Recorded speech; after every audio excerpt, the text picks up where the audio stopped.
Hi, this is Scott with Deep Green Garden Co-op. I'm making beehive frames today and putting them together. This is mostly a cautionary tale because I recommend that you buy the components and then put them together rather than make all the components yourself. They're just really persnickety.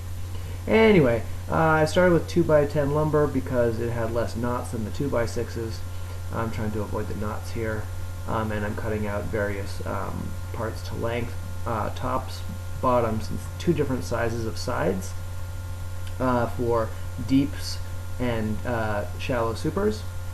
Here I am cutting the tops to the proper height, and I run through all of these to make 72 different tops. 3/4 of an inch, or sorry, that's a 1/2 inch thick. And then, once I get all those through, then I have to run them through and trim them up so that they're the right width, which is like 1 inch and 1/16. You can check out the plans at bsource.com. The larger pieces here become the tops, the skinny pieces become the part that tacks on to hold the wax in place. Then I have to cut out little notches where the sides are going to attach to the tops, and I'm doing them in groups of 5 because that's about all I can handle. And then I trim up just a little bit off the bottom of the top where it actually sits on the frame so that the bees can't glue it down and make problems.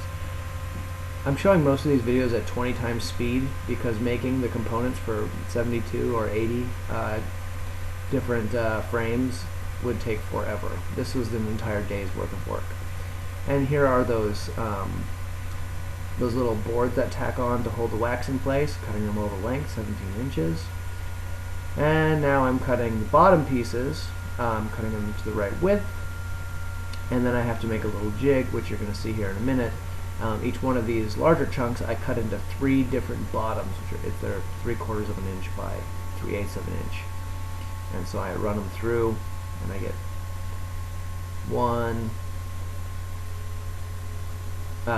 off of here, and then I'll run them through again after I readjust the size of the plate there. There you go. And now I run them through and I get 2 more, just checking the size. So I end up with all the bottoms. Then you have to run a kerf through the middle of the bottoms so that the wax can sit in the little bottoms. So you can see I'm shooting out here. I'm running all 72 through here. Alright. Then I got to cut out the sides, which are 5.5 or so, and then 9 1/8 or something like that. I forget the exact measurements. Again, check the plans. But I cut out all these little bits, which are going to become sides. I have the right width, and now I have to trim them a little narrower. So I made this little jig. It takes off like 1/8 of an inch, and I run all 72 through here again. Yeah, I know. And then I have to make this jig, and that I run and cut off the sides of each one of the frames just a little bit near the bottom so that the bees can't glue it together. If you have straight sides all the way down, the bees glue it together, and it's hard to take them apart. So yeah, I have to make this little jig. It works pretty well. Just run them left and right, taking 1/8 of an inch off either side. That's fun times. Alright, then I have to cut a notch out of the top and the bottom of all of these frame sides so that when I put the frames together, they have notches to marry together. Alright, so those are all done.